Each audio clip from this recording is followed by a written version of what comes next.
भक्तों सावधान हो जाइए। अगर आपके भी घर के मंदिर में ऐसी मूर्तियां हैं तो आपका पूरा घर बर्बाद हो जाएगा। तुरंत मंदिर में से उस मूर्ति की हटा दे, वरना घर में विपत्ति आएगी, दिन पे दिन गरीबी आएगी। तो कृपया आप इस वीडियो के अंत तक बने रहिएगा। आज अगर आपके घर में मंदिर है और आप भगवान की पूजा करते हैं तो आज ये वीडियो अपने मंदिर के लिए, अपने भगवान के लिए ज़रूर देख लेना। गलती से भी इस वीडियो को छोड़ मत देना, नहीं तो आपका घर पूरा बर्बाद हो जाएगा।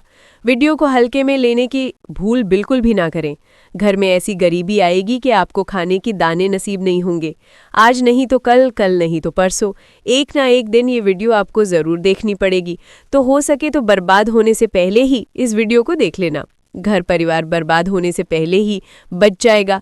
आज भी भारत में ऐसे ऐसे कई लोग रह रहे हैं जिन्होंने अभी तक घर के मंदिर में से ये चीज़ें नहीं हटाई हैं, और कुछ ऐसे भी लोग हैं जो घर का मंदिर अपने बेडरूम में ही बना रखा है। ऐसे में कई पति पत्नी ऐसे हैं कि बेडरूम में ही अपने घर का मंदिर, रूम में ही एक साथ पति पत्नी सोते हैं। कहने का मतलब ये है कि जिस कमरे में पति पत्नी एक साथ रहते हैं, एक साथ सोते हैं, एक साथ खाते हैं और दोस्तों एक साथ रात में संबंध बनाते हैं। ज़रा सोच कर देखिए, आपके बेडरूम में भगवान जी का मंदिर है और आप भगवान जी के मंदिर के सामने ही संबंध बनाना शुरू कर देते हो। भगवान जी के मंदिर के सामने इस तरह की हरकत करना बहुत गलत है। हम हाथ जोड़कर आपसे बोल रहे हैं कि कभी भी अपने बेडरूम में हो सके तो मंदिर नहीं बनाएं। ऐसे नहीं बोल रहे हैं कि पति पत्नी को संबंध नहीं बनाना चाहिए, बल्कि हम आपसे ये बोल रहे हैं कि पति पत्नी को संबंध बनाना चाहिए, परंतु घर के मंदिर अलग होना चाहिए। भारत में शायद ही कोई ऐसा घर होगा जिसमें पूजा घर नहीं होगा, और पूजा घर वो स्थान होता है जहां से घर में सकारात्मक ऊर्जा का संचार होता है। इसलिए आपका पूजा घर वास्तु के हिसाब से ऐसा होना चाहिए जो आपके घर में सकारात्मक ऊर्जा का संचार बेहतर तरीके से कर पाए। अक्सर आप लोगों ने देखा होगा कि हम पूजा घर में मूर्तियां रखते हैं, परंतु पूजा घर में कुछ ऐसी भी चीजें रख देते हैं जिसकी वजह से घर तरक्की करने की बजाय नीचे डूब जाता है। अक्सर लोगों को गलतफहमी हो जाती है। कुछ लोग ऐसे होते हैं जो वास्तुशास्त्र को हल्के में लेते हैं और घर में रखी चीज़ों को जहां पर रखना चाहिए वहां पर नहीं रख पाते हैं। दोस्तों, आजकल के इस ज़माने में जो भी महिलाएं शादी ब्याह रचाकर हमारे घर में नई बहू बनकर आ रही हैं, उन्हें ना तो वास्तुशास्त्र का ज्ञान है और ना ही मंदिर में क्या रखना चाहिए और क्या नहीं रखना चाहिए। मंदिर के सामने इस तरह की हरकत बिल्कुल भी नहीं करनी है। इन सभी का आज के इस ज़माने में नई महिलाएं जो हमारे घर आ रही हैं, उन्हें इन बातों का बिल्कुल भी ज्ञान नहीं है। इसलिए आजकल की महिलाएं मंदिर के सामने कोई भी और कैसी भी हरकत कर देती हैं। जिस तरह से भगवान की पूजा करने का समय होता है, इसी तरह से दोस्तों पति और पत्नी का एक दूसरे के साथ संबंध बनाने का भी सही समय होता है। परंतु आधुनिक समय में कई महिलाएं और कई पुरुष संबंध बनाने का समय भी नहीं देखते हैं। जैसे कोई महिला किचन में खाना बना रही होती है तो पुरुष संबंध के लिए रसोई में ही चला जाता है, जबकि ऐसा करना उचित नहीं है और महिलाएं भी अपने पति को मना नहीं करती है। आधुनिक समय में पति पत्नी का किचन बेडरूम बन जाता है, ये पता ही नहीं लगता, और जब घर बर्बाद होने लगते हैं तब जाकर अकेले ठिकाने आती है। अगर आपके घर में ऐसी महिला है तो आपको मार देगी, आपको घुट घुट कर मरना पड़ेगा। ऐसी महिला अगर आपके साथ है तो आजकल आधुनिक समय में ऐसा समय आ चुका है कि घर की महिलाएं जिस तरीके से अपने कपड़े बदलती है, ठीक उसी तरीके से अलग अलग मॉडल परंपरा में समय बिताने लगी हैं। आपको बताने का तो मन नहीं कर रहा, पर दोस्तों सच तो यही है कि आजकल महिलाएं बहुत बदल चुकी हैं। वीडियो शुरू करने से पहले आपसे निवेदन है कि कॉमेंट बॉक्स में जय सीताराम जरूर लिखें। जय श्री राम जी। जो भी भक्त इस वीडियो को देख रहे हैं उसके घर में सुख समृद्धि हो, उसके घर में कोई भी परेशानी ना आए और पूरा परिवार सुख शांति से अपना जीवन यापन करे। अगर तुम में से कोई रामचंद्र जी को मानता है तो अगर सच में भक्त है तो आप इस वीडियो को लाइक करें, चैनल को सब्सक्राइब करें और नीचे कमेंट बॉक्स में एक बार जय जय सियाराम लिख दें। जो भी भक्त कमेंट बॉक्स में जय जय सियाराम लिखता है उसके मन में जो भी मनोकामना है वो पूरी कर दें। दोस्तों, पूजा घर में ये चीज़ें रखने का महत्व है।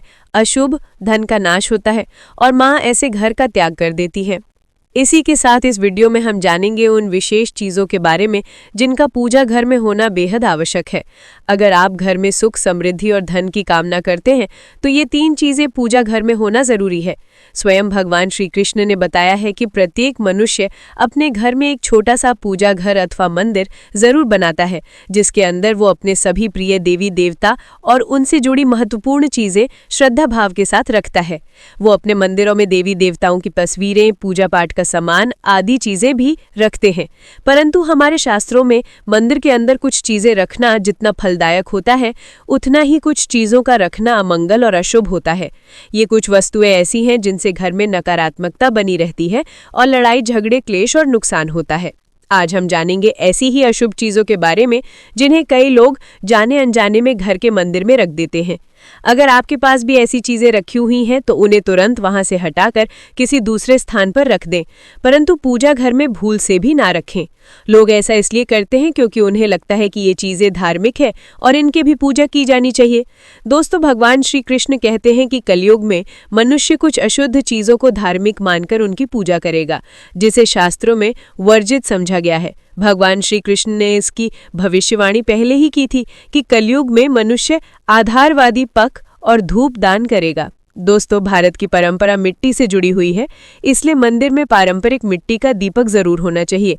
अगर आप मिट्टी का दीपक नहीं रख सकते हैं तो धातु के दीपक का उपयोग करें।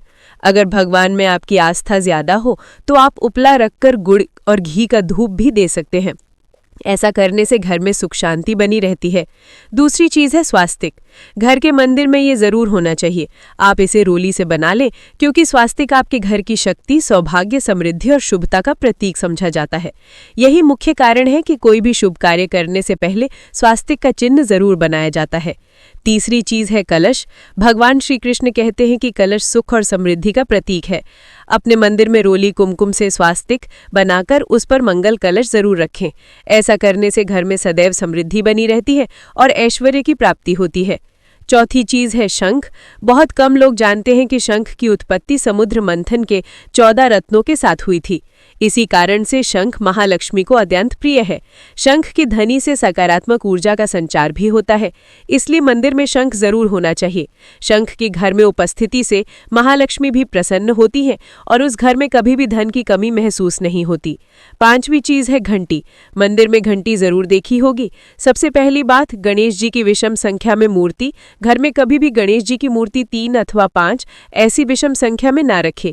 अपने मंदिर में केवल 2 गणेश जी की मूर्ति रखें, इसे शुभ समझा जाता है। अगर आप अपने मंगल की कामना करते हैं तो गणेश जी की मूर्ति मुख्य द्वार पर अंदर की तरफ मुख करके लगा ले। कई लोग ये गलती करते हैं कि मुख्य द्वार पर गणेश जी की मूर्ति बाहर की ओर मुंह करके लगा देते हैं, जिससे उन्हें काफी परेशानियों का सामना करना पड़ता है। आप चाहें तो मुख्य द्वार के दोनों ओर गणेश जी की मूर्ति लगा दे या फिर मुख्य द्वार के अंदर की ओर लगाए, परंतु खाली बाहर की ओर कभी भी नहीं लगानी चाहिए। दूसरी चीज है टूटे हुए चावल। अपने मंदिर में कभी भी टूटे हुए चावल ना रखें।